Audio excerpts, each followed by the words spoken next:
I've always avoided the heat blankets.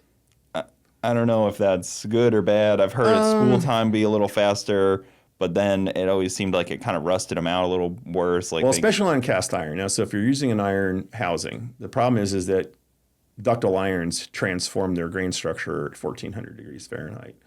And now you get this real scaling effect, right? So it scales the housing it has a growth, and it causes scaling and other problems with iron housing. So I would say probably not the best idea to put it in. You're going to have a shorter housing life, is what's going to happen. The blanket is obvious for other reasons, to try to keep your underhood temperatures lower, which has a negative performance effect, right? You're sucking in hot air into your engine, potentially, depending where your inlet is. So not melt my paint on my hood. Or you're basically catching other stuff in the engine bay on fire. So you need to have a heat blanket on it to keep stuff from like melting other items in the engine bay.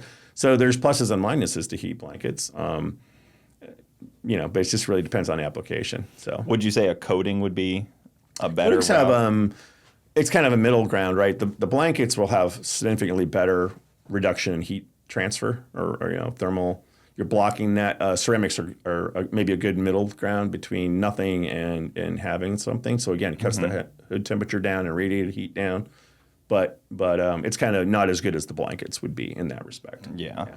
Huh. That makes sense. I've heard a lot of people say about spool time helps when you keep the heat in a little bit, but it's true. You get some exhaust gas cooling that happens between the engine and the turbo. So the more heat or energy you can deliver to the turbine is going to help that spool response. So yeah. Guys, thank you for tuning in to the Bogetti Clips YouTube channel. For the full podcast, check us out on Bogetti Studios YouTube and all your audio platforms.